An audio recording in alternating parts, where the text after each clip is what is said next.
সদাই দিতে পারে হানা ববে মরণ কারু কথা মানে না যখনই তখন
নাই তো কারো ব্রহ্মচর্য। ব্রহ্মচর্য শব্দটা কি? নিজেকে যে রক্ষা করে তারই জন্যই তো মানুষ গুরু করে। এই ব্রহ্মচর্য মগধের ঘামবিন্দু রক্তবিন্দু শত এক বিন্দু মনে হয় শরীরেতে, যতই খরচ করে ততই বারে খরচ করিলে ধন কমি নাহি পড়ে। আমাবস্যা পূর্ণিমাতে কেউ করলে রমন বুকে পিঠে দিয়ে সইবে তখন। কাশীর রাত্রে কেউ যদি করে রমন 12 বছরের পরমায়ু কাটা যায় তখন। এই তত্ত্ব জানার জন্য গুরুর পাইরবি করে মানুষ। বেঁচে আছো তাই আচার্য নাই তো কারো ব্রহ্মচর্য।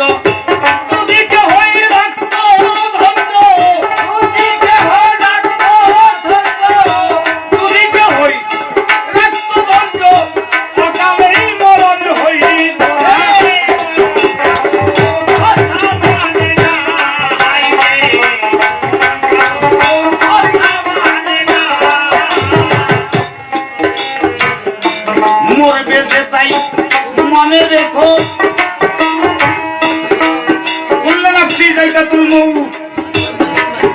পীর পয়গম্বর ওলি আল্লাহ গাউস কুতুব যত যা ছিল সবারই একদিন দেখতে হয়।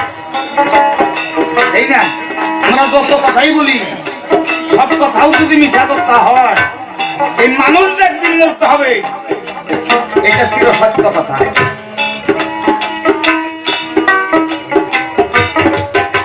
সাধনার ধন এই মানব জনম,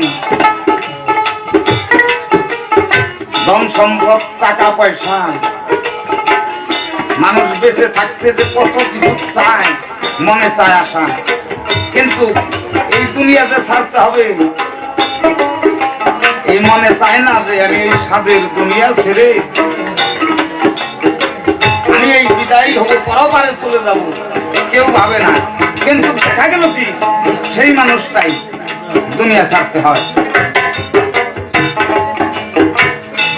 এই জগতে চারির জন্য মরণ কারো কথা মানে না। মরবে যে তাই মনে রেখো, আর কয়েকদিন বাঁচবে দেখো।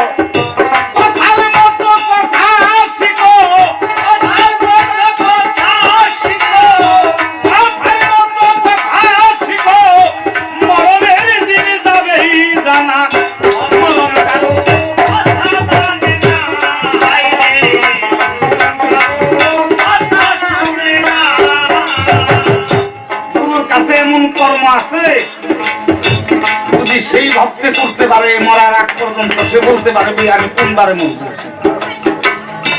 তুমি তো জানো না অমূল্য সম্পদ গুরুর কাছে আছে, তুমি মরণের নিজের খবর নিজেই করতে পারবে।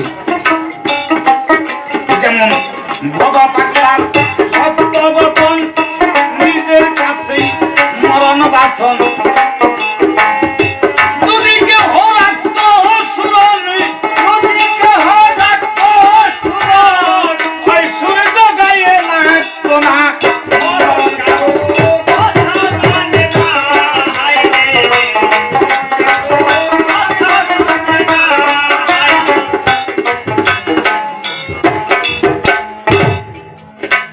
হোক, সর্বপ্রথম বেদতার মুখে বেদবাণী বেদ বুদ্ধিবিদ্যাহীন আমি নাগতিদিন কর মাতা দিব্য দৃষ্টিদান। এই অধীনে কর দয়া দিয়া তব পদ ছায়া, দিনহীন ভজে আস তোমার চরণ। বন্ধনার বাপ করে শেষ আসরের যে পরিবেশ সভা শেষ। আমি বলতে চাই বিপক্ষের সরকার যিনি, উনি বড় তত্ত্বজ্ঞানী, জ্ঞানী গুণী আমি দেখিবারে পাই। আমার জীবনেও আপনার ছেলের বয়সের বয়স আমার বাবার বয়সের বয়স অনেক লোক এ জায়গায় আছে। আমার যে গান গাইতে কত আনন্দ হয়। এমন পীর মুর্শিদের চরণ দুলি পাইলে নিরস ভূমি সরস হবে পরশে কেবল গুরুতত্ত্ববিদ রূপিয়া ঢালো মুক্তির দল। যখনই জ্বালাবে চালা দিও গুরু নামের বেড়া, পালাইবে হিংসারি সকল। কবি নাসিম বলে ভাবের কাছে ফুটবে প্রেমের ফল, গুরুতত্ত্ববিদ রূপিয়া ঢালো মুক্তির দল। এই পীর মুর্শিদের চরণ দুলি যে আমার ভাগ্যে হবে আমার মনে ছিল না। আমার আগামী বছর আসার কথা ছিল। ভাগ্যের কর্মচক্রে লকডাউন করে আসা হলো না। আমার দরদি, ওনার সাথে আমার উঠা বসা আছে। আমাদের দেশে উনি যায়, ওনার ভক্ত বাড়ি আমি প্রোগ্রাম করি, কিন্তু আপনাকে দেশে বাজান আমরা জীবনও আসিনি। এখন কতটুক ভালো হবে কতটুক খারাপ হবে এই জায়গায় আমরা পরিবেশটা অতটুক জানা নাই। তাই নিজের সন্তান মনে করে আমাদের ভুল ভ্রান্তি হবে যত, আপনাদের সন্তান মনে করে ক্ষমা করবেন তত। প্রথমত এই দরখাস্ত জানি। সর্বশেষে আমার কাছে প্রথম প্রশ্ন করেছে, এই মানব একই আল্লাহর সৃষ্টি, এই যে অন্ধ আতুর, এই যে সুন্দর হয় না মানুষ, আরেকজন কালো, এই জন্ম তত্ত্বটা কিভাবে আমাকে বুঝাবে তাই জিজ্ঞেস করছে আমার কাছে। এগুলো হলো রতি শাস্ত্রের কথা, গুরু গোসাইয়ের কথা, তাই না গো? রাত্রের মধ্যে 4টা ভাগ আছে, জল বিশ্ব, থল বিশ্ব, আদ্য বিশ্ব, মহাবিশ্ব। যারা মুর্শিদ এবং কামিল মুর্শিদের হাতে হাত দিয়ে বায়াত করা আছে, এই সম্বন্ধে তাদের অভিজ্ঞতা আছে। 4টা ভাগ আছে, 2টা বিশ্ব আছে। বলি আমি তোমার কাছে 2টা পক্ষ আছে, একটা হলো কৃষ্ণ পক্ষ আর একটা হলো শুক্ল পক্ষ। শুক্ল পক্ষের ছেলে সন্তান জন্ম দিলে পরে কালাবাড়ির ঘরেও যদি জন্ম পায় সুন্দরী সন্তান হবে সংসারী। আর যদি কৃষ্ণ পক্ষে বলে যত সুন্দরী নারী হোক সেই গর্ভে সন্তান হইলে সে সন্তান কালা হইয়া জন্ম পাবে। আবার ল্যাংড়া সন্তান কিভাবে জন্ম পায় বলি আমি তোমার কাছে। এই মাতৃগর্ভে একটা দায়স আছে। উনি বলেছে আল্লাহর কোনো শরীক নাই, তাই না বাজান? আমরা হাদিস মোতাবিক পেয়েছি আল্লাহর কোনো শরীক নাই। লা শরীক আল্লাহ তাআলাহু, আল্লাহর কোনো শরীক নাই। এই আল্লাহরও শরীক নাই। এখান থেকে এই পর্যন্ত আল্লাহর কুদরতি তৈয়ার, তাই না বিষয়? আল্লাহরও শরীক নাই, এই আল্লাহরও শরীক নাই। এক বাপের ঘরে 5টা বেটা হইলে 5 সুরত নিয়ে জন্ম পায় এই সংসার। কারোর সঙ্গে কারো মিল নাই। এই সুরতের মিল আছে না? মিল নাই। কত মানুষ যে দুনিয়া ছেড়ে চলে গেছে, তাই না? তারই জন্য তো আমরা একাত্রিত হওয়া। দাদা চলে গেছে, বাবা চলে গেছে, মনে হয় মনে একটা আবেগ থাকে কি যে ওই জায়গায় এত মানুষ উপস্থিত হবে, ওই জায়গায় যাইয়া যদি আমার দরদির মতো একটা মানুষ পাই, সেই আশা নিয়ে সবাই আসে। কিন্তু দেখা গেল ওই যে আল্লাহ লা শরীক আল্লাহ, সেই জন্য আল্লাহরও শরীক নাই। তাই বলি তোমার কাছে কিভাবে ল্যাংড়া সন্তান জন্ম পায় এই দুনিয়ার বুকে? মাতৃগর্ভে একটা ডাইস আছে, ইট বানায় ফর্মা আছে না বাবা? ইটের মধ্যে ওই মাল মেডেল যদি ঠিক মতন না হয়, সেই ইটটা যদি পুরা দেয় বেকা হইয়া যায়। এই না ওটা মিস্ত্রির কাছে নিতে এই বাদে ছাড়বো লাস্টে ফালিয়ে দেবো, ওই যে ওইটা ঢালাই তলে দেয়, তার মানে কোনো কাজে খাটে না। মনে করো ভাবো না কামিল মুর্শিদ সব তত্ত্ব নিয়ে দেনে সে পর্যন্ত যদি যাইয়া সাকসেসফুল না হয়, তারির ঘরে ছেলে সন্তান হইলে ল্যাংড়া সন্তান জন্ম পায় এই দুনিয়ায়। অন্ধ হয় প্র্যাকটিক্যাল ফিল্ডে যাইয়া যদি নয়ন জুবিয়া থাকে সেই বসিয়া, সেই ঘরে ছেলে সন্তান সেই সময় হলে অন্ধ হবে।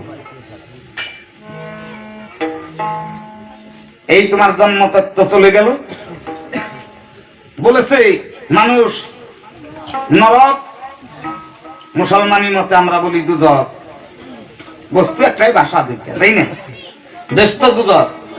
মানুষ কেন দুদকগামী হয়? শোনা, ঘুরকলিকাল পাপাচ্ছন্ন, এই জগতে কেউ রাখে না কারো মান্য, কাজকর্ম সব জঘন্য দেখিবারে পাই। আগে ছিল মাতা গুরু, পিতা গুরু, গুরু জ্যেষ্ঠ ভাই, তাহার চেয়ে অধিক গুরু বুঝিল সে ভাই, তাই না? বর্তমান আর এইটা নাই, চলে গেছে। মাতা গুরু, পিতা গুরু, গুরু জ্যেষ্ঠ ভাই, এই যে এইটা কাইটা দিছে, ভাইটা নাই। তাহার চেয়ে অধিক গুরু আমরা বিয়া কইরা ভাই। মনে করেন বাবু না, মা বাবা যে কথা কইব হ্যাঁ কথা বাজার গেতেই মনে থাকবো না, তাই না বাবা? আইসেন না, এটাও তত্ত্ব কথা। ঘরের নারী যদি কয় এক কানে বালিশ থাকে, আর এটা দিয়ে করে নালিশ, ওইটা ভিতরে যে ক্রিয়া করে, ক্রিয়া করার পরে ওইটা মনের থেকে উদয় হয়, সে কথা আর বলে না। আর ওই যে বাবা মাই যে কইলো একবারে ডাইরেক্ট গেল, ওটার মনে থাকে না, তাহলে বড় গুরু উনি হইল না। তাই বলি তোমার কাছে গুরকলিকাল পাপাচ্ছন্ন, কেউ রাখে না কারো মান্য, কাজকর্ম সব জঘন্য দেখিবারে পাই। ছাত্রে ছাত্রে মিত্রে মিত্রে নাইমা বরক, মায় সমাদর করে ডাকলে ছেলে চোখ পাতরিয়া যায়। ঘরের স্ত্রীর ডাকে হাতের মধ্যে ব্যস্ত ভাই, মায় বাবা বাবা করে ডাক পারতাছে, ডাক কইল না, হ্যাঁ আছে না? খাইছেন না বাজান এত মধু? এই বাবা মার ডাকটা হইল ব্যস্তের ডাক, এই ডাকটা হলো ব্যস্তের ডাক। যেদিন দুনিয়া ছেড়ে চলে যাবে, লক্ষ মানুষ থাকলেও তোমাকে আর কেউ বাবা বলে ডাকবে না, সেই দরদি যার চলে যায়। এই দুনিয়া হতে যার চলে গেছে রে, এই ব্যস্তের ডাক আর পাওয়া যায় না। সেই বাবা মার কথা আমাদের মনে পড়ে না। এখন মাত্রে মাত্রে ছাত্রে মাত্রে মান্যবরের মান্য দিতে হইলে আগে হইতো প্রধানতে নমস্কার, বর্তমান আর নাই সেই ব্যবহার। ভর্তি হয়ে হাই স্কুলে মাতৃভাষা গেছে বলে হাত উঁচা করে বলে গুড মর্নিং মিস্টার। আয়ে বাস বিয়ে পাস করি, পুত্রে দৌড়াই চুরির গাড়ি, দিন রাত্রে করে বাবু আনা, মায় পরনের কাপড় জুড়ে না, বউরে খাওয়ায় সাহেবি খানা।